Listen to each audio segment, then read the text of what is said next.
15 मई 2026 supreme court की एक टिप्पणी और उसके बाद सोशल मीडिया पर ऐसा विस्फोट जिसने कॉकरोच जैसे शब्द को एक डिजिटल राजनीतिक आंदोलन में बदल दिया। अब भारत के न्यायिक इतिहास में शायद पहली बार ऐसा हुआ जब अदालत की एक टिप्पणी के जवाब में युवाओं ने मीम नहीं बल्कि पूरी राजनीतिक पार्टी खड़ी कर दी हो। नाम रखा गया कॉकरोच जनता पार्टी यानी कि सीजेपी।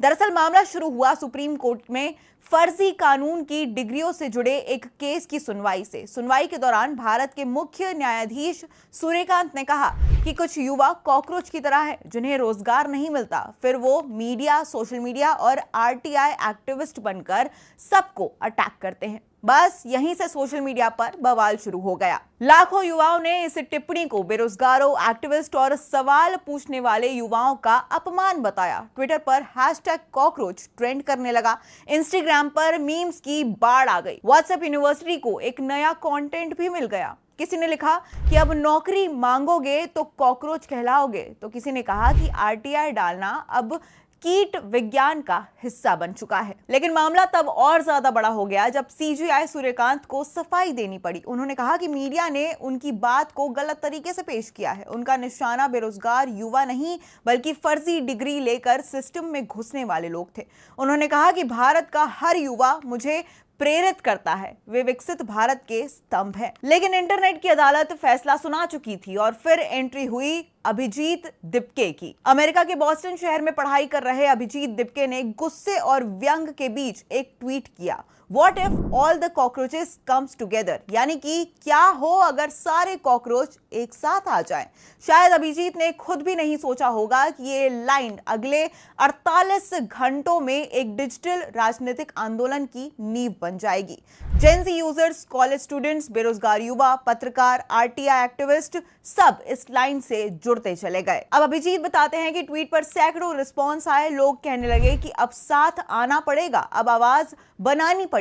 और फिर 16 मई को लॉन्च हुई कॉकरोच जनता पार्टी। इससे जुड़ी हुई एक वेबसाइट भी बनाई गई, cockroachjantapparty.organization। अब टैगलाइन थी voice of the lazy and unemployed, यानी कि आलसी और बेरोजगारों की आवाज।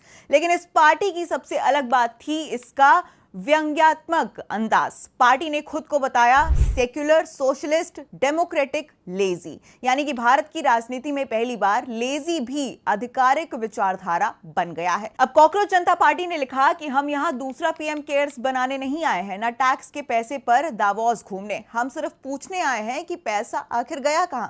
यानी पूरा आंदोलन व्यंग, मीम कल्चर, डिजिटल एक्टिविज्म और राजनीतिक गुस्से का मिश्रण बन चुका था। अभिजीत कहते हैं कि हमें और मेरे दोस्तों को वेबसाइट बनाने में मुश्किल से 2 से 3 घंटे लगे। एआई की मदद से डिजाइन तैयार हुआ, लेकिन हमें नहीं पता था कि लोग इसे इतना गंभीरता से ले लेंगे। लेकिन लोग सचमुच गंभीर हो गए। 48 घंटे के भीतर एक्स पर 30,000 से ज्यादा फॉलोअर्स, इंस्टाग्राम पे 1 लाख से ज्यादा लोग और सदस्यता 50,000 पार। इसी के साथ आरटीआई एक्टिविज्म, अंजलि भारद्वाज घोषणा पत्र से जुड़ गई। टीएमसी सांसद महुआ मोइत्रा और सांसद कीर्ति आजाद ने भी दिलचस्पी दिखाई। अब ये सिर्फ मजाक नहीं रह गया था बल्कि एक डिजिटल राजनीतिक चर्चा का मंच बन चुका था।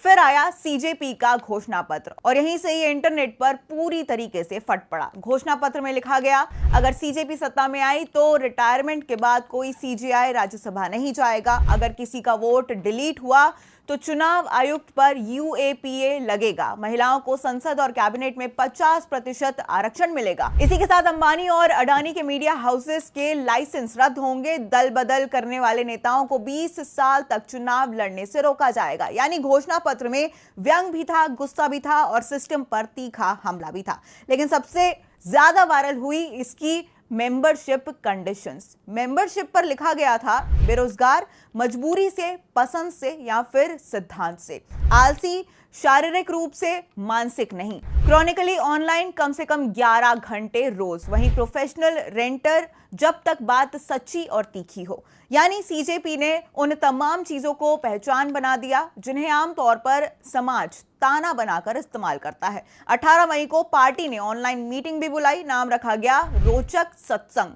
रोचक यानी कि कॉकरोच। इस ऑनलाइन मीटिंग में हजारों युवा जुड़े। पेपर लीक, बेरोजगारी, महंगाई, राजनीतिक निराशा, सिस्टम पर अविश्वास, हर मुद्दे पर खुलकर बातचीत हुई। इस मीटिंग में अभिजीत दिपके ने कहा कि मैं नेता नहीं बनना चाहता था, मैं अपनी फोटो तक नहीं डालता था, लेकिन लोगों ने इसे इतना गंभीरता से ले लिया कि मुझे आगे आना पड़ा। उन्होंने कहा कि भारत का जेनजी इस वक्त सबसे ज्यादा निराश पीढ़ी है। इस पीढ़ी ने कोरोना में पढ़ाई खोई, इसी के साथ रोजगार को सिकुड़ते हुए देखा और पेपर लीक भी झेला। उन्होंने यह भी साफ किया कि सीजेपी किसी हिंसक आंदोलन की तरह नहीं है। वहीं पार्टी ने बयान जारी किया कि हम संविधान में विश्वास रखते हैं, हमें असामाजिक तत्व साबित करने की कोशिश होगी, लेकिन हम लोकतांत्रिक तरीके से सिस्टम की खामियों पर सवाल उठाएंगे।